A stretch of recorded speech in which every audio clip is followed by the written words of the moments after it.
再来看乌克兰的翻译，昨判决罗西亚阿兵哥终身监禁。这阿兵哥伫2024年1月开始乌克兰的政府。另外，瑞典甲乌克兰嘛签署一份国防创新的意向书，双方要伫乌克兰设一个联合中心。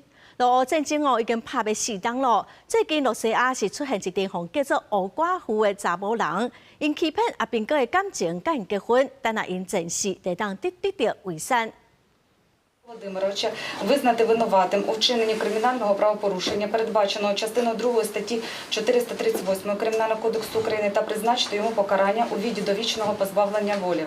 27岁러시아士兵库拉绍夫伫乌克兰东南部都市扎波罗热法院被判终身监禁，这是这类判决的第一例，因为伊伫2024年1月7日伫扎波罗热地区一个川仔附近杀害一个乌克兰战俘，伊因为窃盗罪伫加甲服刑2023年11月，甲러시아国防部签约服刑换减刑。啊，毋过伫2024年一场攻击内底，近距离射杀已经投降的乌克兰士兵。 乌克兰总统泽连斯基切来强调，伫完成顺时顿的刺客甲第聂伯罗的前线作战部队了后，将会增加对前线部队资金和援助。Ми будемо збільшувати фінансування бригадам, будемо збільшувати фінансування корпусам, які на першій лінії. 让瑞典甲乌克兰切来签署一份国防创新意向书，包含伫乌克兰设一个联合中心。Sweden sees it as possible to deliver Gripen Echo warfighter aircraft within the requested timeline that the Ukrainians have asked us for.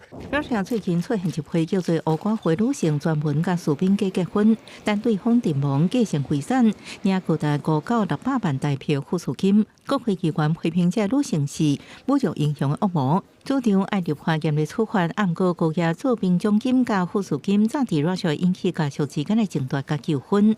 公司新闻，恩文玲报道。